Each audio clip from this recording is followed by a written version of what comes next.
man, do I do that with my own life where I have gotten so comfortable being uncomfortable in my own dysfunction that I let myself choke myself out into ultimate destruction or destructive patterns or behaviors or whatever, because I've gotten so used to being, getting comfortable being uncomfortable in my dysfunction. Right. And maybe there was also some pride and ego in there. Maybe it was like, hey, I still have this. Like, I can still do this. I got this. Like, this is not, yes, I'm in an uncomfortable position, but I'm not in a bad position. But clearly I did not address my dysfunction, that choke, soon enough before ultimately he choked me out.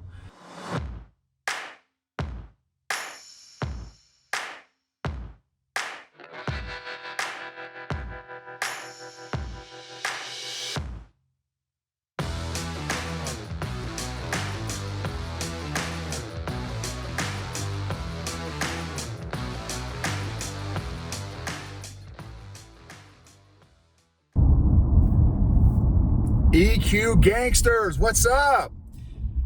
So another post-therapy episode from Brazilian Jiu Jitsu therapy. I get a lot of great lessons from Jiu Jitsu. So check this out, fascinating. And for those of you on the podcast, so sorry for the audio. I'm driving, so you may hear some background noise or some road noise and stuff, so I apologize. So thankful for Max. Big shout out to Max, our sound engineer who makes all the podcast audio and YouTube audio sound great. So thank you, Max. Big shout out to Big Max. Amazing dude. If you need a sound guy or a post-production editor, he is definitely your guy. He's incredible. Let me know and I can connect you. So today is going to be about how aware we are of our own dysfunction, or has our own dysfunction become so normal, we have so normalized our dysfunction that we don't even see our dysfunction. It's like bad breath. When most people are not aware of their own breath.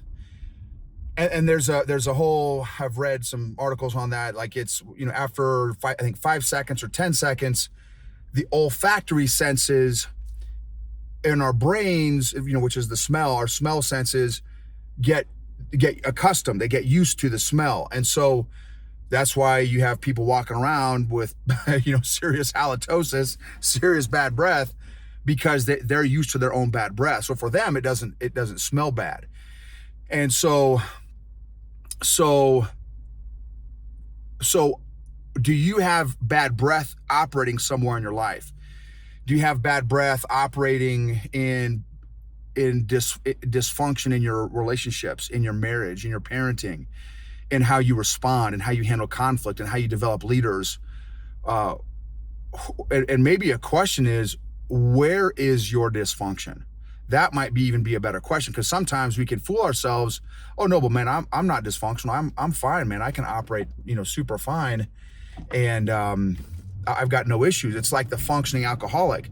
They've been drinking so long, and they can function at their job, they can function at home, but they're low-key alcoholics because they've learned how to function and operate with that dysfunction, that coping mechanism, that unhealthy, unproductive, I would even say destructive coping mechanism of alcoholism. So here's the story. So I am rolling. So again, sorry if you're not Brazilian Jiu Jitsu. I'm gonna try and make this non-Brazilian Jiu Jitsu friendly. So not just for my folks, maybe the few folks that are on here that do Brazilian Jiu Jitsu, combat cuddles, aggressive yoga, doing laundry with the people still in the clothes.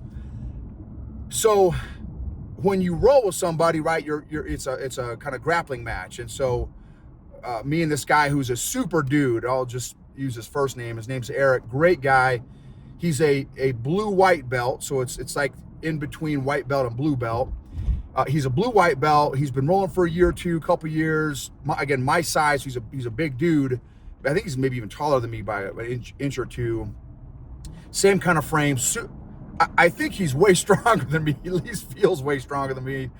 And so this particular roll, we started standing. And so I tried to do this. It's kind of like an arm drag, so I tried to do an arm drag, and I got us both down on the ground, but I pulled us into kind of like, I was kind of in a, he's definitely in the dominant position, but he's on his knees. I'm kind of on my butt and on my elbow, kind of with my kind of arms up, trying to put some frames up on him, on his chest, so he doesn't come in all the way into me. Well, he got a really solid cross grip on me.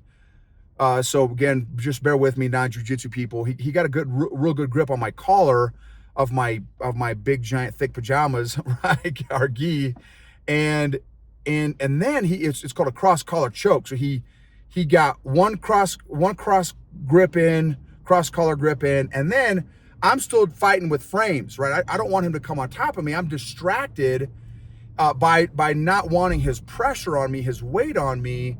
Well, while I'm still sweating with my frames, he gets in his second cross collar grip and he starts to crank on it. And again, he's as big as I am, plus a couple inches, and he's in the dominant position. He's kind of on the top. I'm not fully on the ground yet, but he's got the dominant position. So he begins to put in this choke. Well, here's the interesting thing. I have trained myself for 5 years for being in uncomfortable positions. So now for me, uncomfortable positions are not uncomfortable anymore. Like I don't view it with that grid.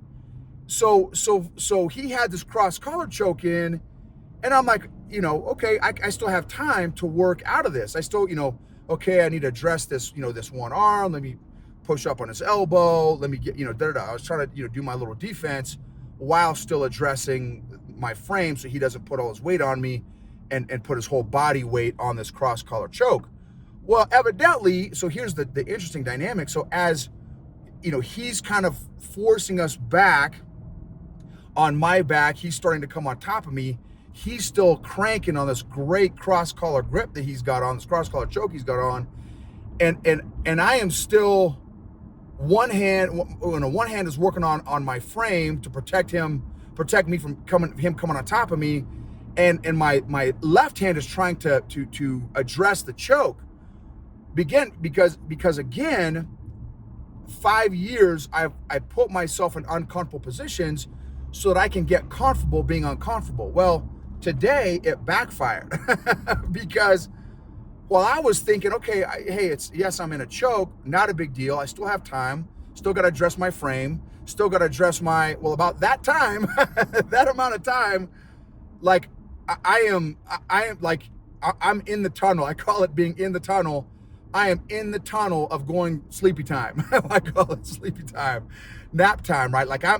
And what was funny is I'm like, I'm feeling myself start to pass out, but I'm like, man, but it's not that uncomfortable. Like I'm like real time kind of processing it this way. Like, man, okay, I'm feeling like I'm definitely in the tunnel, but like, I don't feel like the choke is that tight. And by that time, my training partner, Eric, super dude, is like, he lets go of everything and says, hey, dude, are you all right? And I'm like, yeah, bro, what's up? And again, because it wasn't fully, it had all happened so fast. It hadn't fully registered that I, like literally one other second, and I would have been literally collapsed on the floor because of the old, I think that's it's called blood choke or an air choke.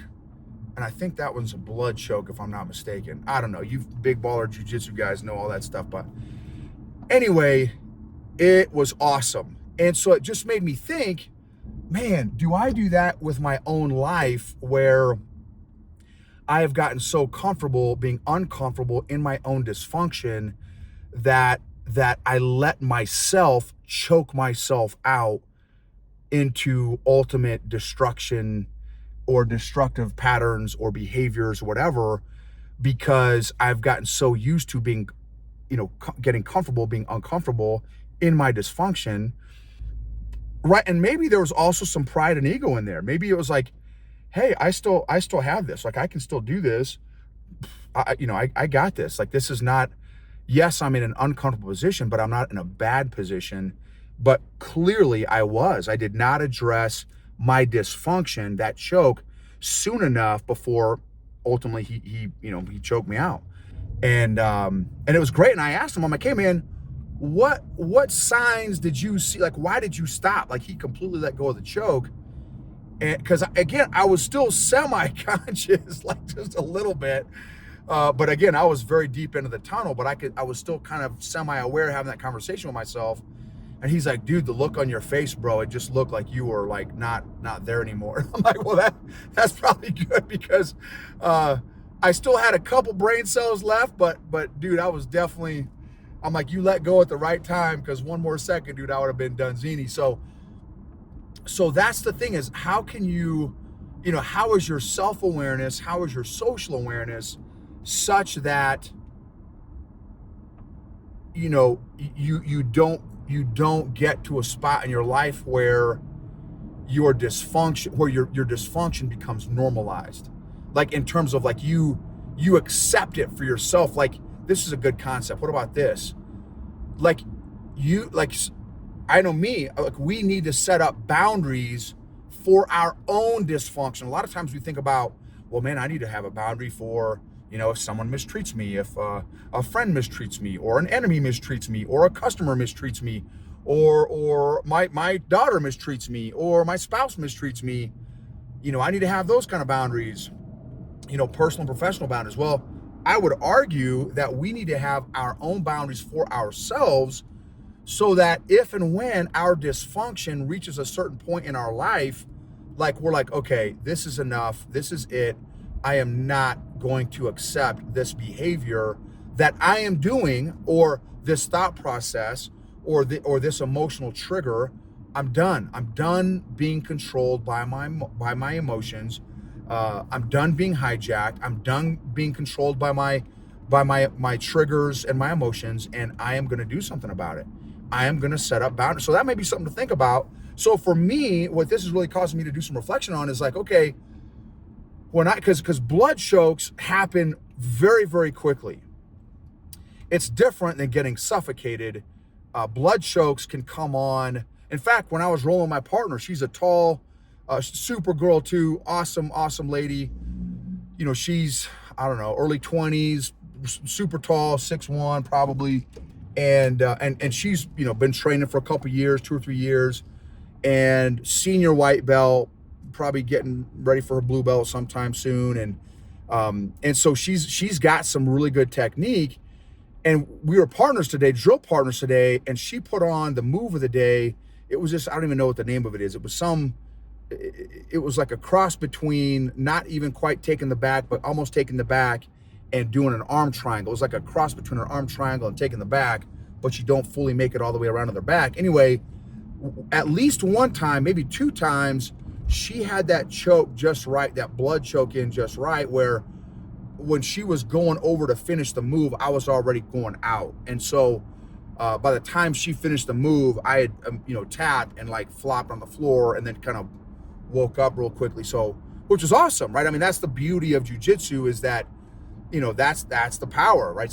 I've probably got her by 100 pounds easily, and she nailed some great technique on me, which, that's the purpose of drilling with the moves, so that you can get those moves down to be where they're muscle memory. So boundaries, can you set up personal boundaries for your own dysfunction, so that it does not lead you to getting choked out by your own self, which I've done before I had any self-awareness. Y'all, for those y'all have been following the podcast for a while, I would go from Bruce Banner to Incredible Hulk in 0.3 seconds if you looked at me sideways. Like, I didn't even need like a legit reason, because I had years and years and decades of unaddressed emotional injuries building up in the basement of my mental and emotional basement. So that cute, furry, fuzzy little monkey when I used to stuff and avoid my emotions and feelings as a little child, where we all learn our emotional foundations is in our childhood, But when you stuff and avoid your emotions for decades, unaddressed emotions don't get better over time. They actually compound. That by the time I had been stuffing and avoiding for 4 decades, it turned into, the Incredible Hulk or King Kong, 800 pound, 600 pound, 800 pound gorilla that I could no longer control, that ultimately choked me out, right? That's when I yelled at my wife 3 times. We had the interaction with that narcissist who, was mistreating all kinds of people. But having no awareness and no self-management, I not only did I not have any boundaries in my relationships, but I didn't have any boundaries for myself. Like, wow, this feels bad to get mistreated by this toxic narcissist, and even this toxic narcissistic organization that is all about themselves and tries to control and manipulate other people through shame, fear, control, disappointment, sadness, not meeting standards, not, all this kind of stuff, and all packaged in, of course, in Jesus' name to make it sound extra holy and righteous and justifiable when you're getting counseled by your pastor, and it briefs really well. Sounds great.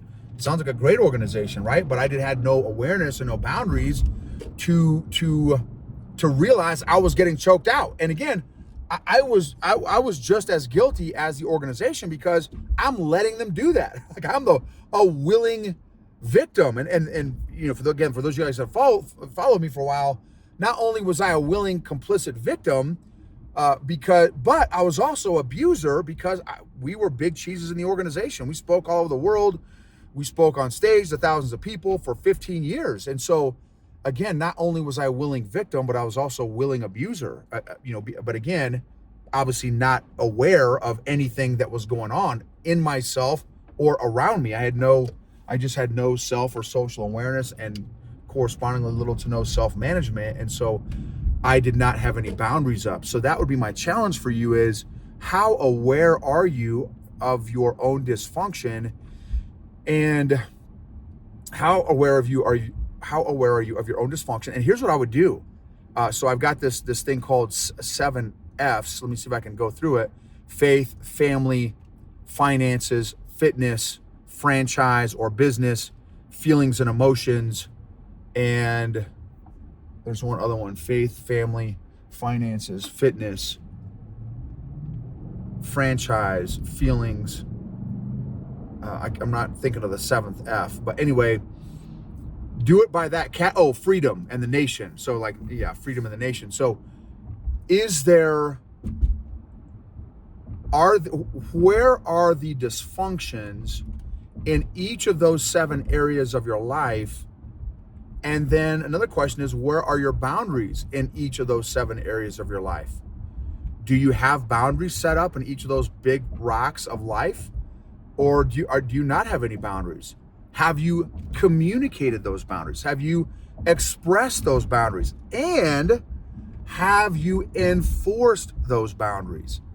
Again, not just for those outside of you, for family and friends and coworkers, but also for yourself.